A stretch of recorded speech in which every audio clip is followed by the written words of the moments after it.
నమస్తే, welcome to Disha TV.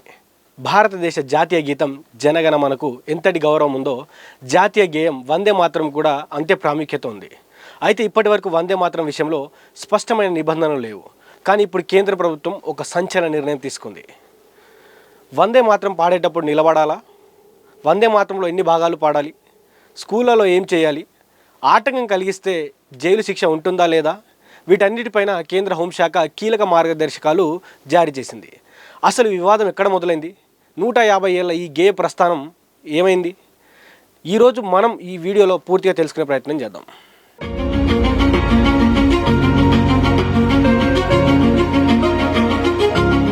Vande Mataram యొక్క చరిత్ర తెలుసుకుందాం ఒకసారి. భారతదేశ ఆత్మగౌరవానికి, దేశభక్తికి నిలువెత్తు నిదర్శనం వందే మాతరం. బంకిం చంద్ర చటర్జీ గారు అందించిన ఈ మంత్రం కేవలం ఒక గేయం మాత్రమే కాదు. ఇది భారత స్వాతంత్ర సంగ్రామంలో లక్షలాది మంది వీరులను నడిపించిన ఒక అజేయమైన శక్తి.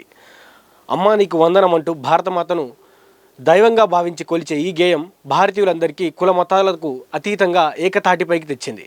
బ్రిటిష్ పాలకుల గుండెల్లో వణుకు పుట్టించిన ఈ నినాదం చెరసాల గోడల మధ్య ఉరుకొయ్యల ముందు కూడా స్వేచ్ఛ గీతమై ప్రతిధ్వనించింది. ప్రకృతి సౌందర్యాన్ని పండించే భూతల్లి గొప్పతనాన్ని కీర్తిస్తూనే మనలో జాతీయ భావాన్ని ఉరకలెత్తించే అద్భుతమైన సాహిత్య సంపద వందే మాతరం. నేటికి ఈ గేయం వినిపించగానే ప్రతి భారతీయుడి యొక్క రక్తం ఉరకలు వేస్తుంది.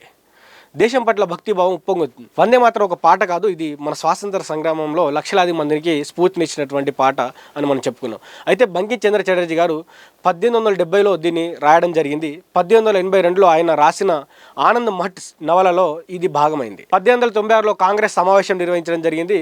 రవీంద్రనాథ్ ఠాగూర్ గారు ఆ సమావేశం తర్వాత దీన్ని తొలిసారిగా ఆలపించారు. అసలు వివాదం ఎక్కడ మొదలైందంటే, వందే మాతరంలో 6 చరణాలు ఉన్నాయి. కానీ 1937లో ముస్లిం లీగ్ అభ్యంతరాల నేపథ్యంలో మతపరమైన అంశాలు ఉన్నాయన్న భావించిన చివరి 4 చరణాలను కాంగ్రెస్ వర్కింగ్ కమిటీ పక్కన పెట్టింది. కేవలం మొదటి 2 చరణాలు మాత్రమే జాతీయ గేయంగా గుర్తించింది. ఇప్పుడు ఏం మారిందంటే, కేంద్రం ఇప్పుడు తొలగించిన ఏవైతే భాగాలు ఉన్నాయో వాటిని కూడా కలిపి 6 చరణాలను పాడాలని ఆదేశించింది. కేంద్ర హోంశాఖ జారీ చేసినటువంటి తాజా ఆదేశాలు ఏంటంటే, 6 చరణాలను పాడాలి. కేవలం ఇంతకుముందు 2 మాత్రం పాడేవాళ్ళం. ఇప్పుడు అధికారికంగా అన్ని కార్యక్రమాల్లో మొత్తం 6 చరణాలు పాడాలని కూడా దీనికి సంబంధించినటువంటి కాల పరిమితి కూడా 3 నిమిషాల 10 సెకండ్ల వరకు పెంచింది. ఇంతకుముందు మనం పాడేది కొంత 2 చరణాలే కాబట్టి కొద్ది సమయం మాత్రమే ఉండేది. కానీ ఇప్పుడు 6 చరణాలు పాడాలి కాబట్టి దాన్ని 3 నిమిషాల 10 సెకండ్లకు కూడా దానికి ఒక టైం లిమిట్ని పెంచడం జరిగింది. అదే ఇంకోటి ఏంటంటే, గౌరవ సూచికంగా నిలబడడం. అంటే జనగణమన పాడేటప్పుడు ఎలాగైతే నిలబడతాము, వందే మాత్రం వినిపించినప్పుడు కూడా సభికులంతా తప్పనిసరిగా లేచి నిలబడాలి. ముందు వందే మాత్రం, తర్వాతే జనగణమన అనేది దాన్ని కూడా తీసుకురావడం జరిగింది. ఏదైనా కార్యక్రమంలో ఈ 2 పాడాల్సి వస్తే ప్రోటోకాల్ ప్రకారం ఫస్ట్ వందే మాత్రం పాడిన తర్వాతే జనగణమన పాడాలని. దీనికి సంబంధించినటువంటి శిక్షలు ఏ విధంగా ఉంటాయంటే, వందే మాత్రం ఆలాపనకు ఎవరైనా కావాలని అడ్డంకులు కలిగిస్తే వారికి గరిష్టంగా 3 ఏళ్ల జైలు శిక్ష పడేలా నిబంధనలు కఠినతరం చేశారు. ఎవరైనా పాట పాడేటప్పుడు కానీ, ఆ గేయాన్ని ఆలంబించేటప్పుడు కానీ సరిగ్గా ఆలంబించిన మధ్యలో ఎవరైనా అడ్డుకుంటే వారికి 3 ఏళ్ల జైలు శిక్ష అని కూడా దీనికి సంబంధించినటువంటి కేంద్ర హోంశాఖ స్పష్టమైన జాబితాను దీనికి సంబంధించినటువంటి ఎక్కడెక్కడ పాడాలి, ఏం పాడాలనే దాంట్లో కూడా కొన్ని రిలీజ్ చేయడం జరిగింది.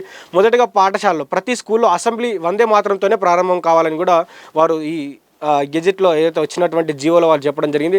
అదేవిధంగా రాష్ట్రపతి, గవర్నర్ కార్యక్రమాలు ఏవైనా ఉన్నా కూడా వారి యొక్క పర్యటనలు, పద్మ అవార్డులు ఏవైతే ప్రధానోత్సవం చేస్తారో అక్కడ కూడా రాష్ట్రపతి ప్రసంగానికి ముందు మరియు తర్వాత కూడా ఈ వందే మాత్రం పాడాలని కూడా వారు చెప్పడం జరిగింది.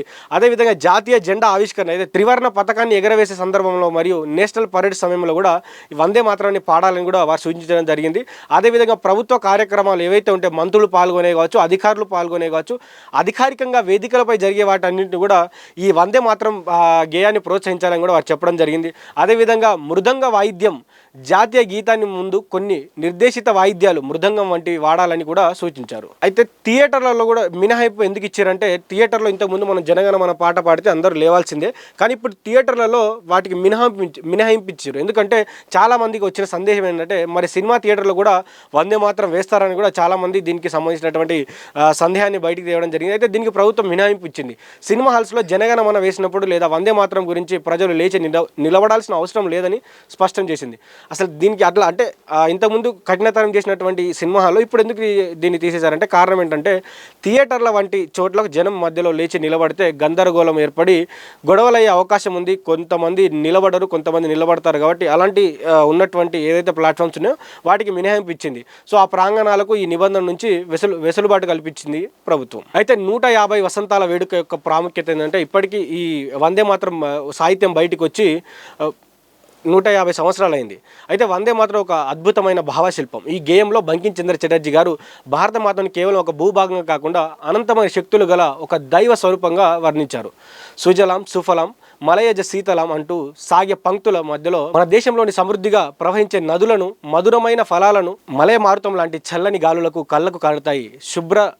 శుభ్ర జ్యోత్స్న పులకిత యామిని అన్న వర్ణన వెన్నెలతో పులికించిపోయే మన దేశపు రాత్రుల అందాన్ని చాటి చెబుతుంది. ఇక తర్వాతి చరణాలకు వెళ్లే కొద్దీ భారతమాత యొక్క చేతిలో ఉన్న ఆయుధాలను, ఆమెకున్న కోట్లాది బహుళ శక్తిని వర్ణిస్తూ ఆమెను దుర్గాగా, లక్ష్మిగా, సరస్వతిగా కొలుస్తూ భక్తిని, ధైర్యాన్ని మేళవించారు. మాతృభూమి అంటే కేవలం మట్టి కాదని, అది కోట్లాది మంది బిడ్డల ప్రాణశక్తి అని ఈ సాహిత్యం ప్రతి అక్షరంలోనూ చాటి చెబుతుంది. వందే మాత్రం గేయం రూపొందించి 150 ఏళ్లు పూర్తయిన సందర్భంగా కేంద్ర ప్రభుత్వం ఈ నిర్ణయం తీసుకుంది. దేశవ్యాప్తంగా జాతీయత భావాన్ని పెంచడానికి, చరిత్రలో మరుగున పడిన చరణాలను తిరిగి వెలుగులోకి తీసుకురావడానికి ఈ ప్రయత్నం జరుగుతుంది. అధికారిక వర్షన్ను కేంద్రమే ముద్రించి ప్రజలకు అందుబాటులోకి తీసుకురానుంది.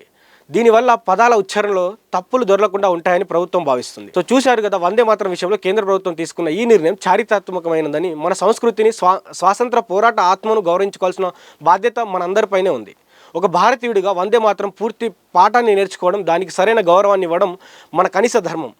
ఈ మార్గదర్శకాలపై మీ అభిప్రాయం ఏంటో కూడా ఈ వీడియో కింద కామెంట్స్ రూపంలో తెలియజేయండి. జై హింద్, వందే మాత్రం. చూస్తూనే ఉండండి దిశ టీవీ.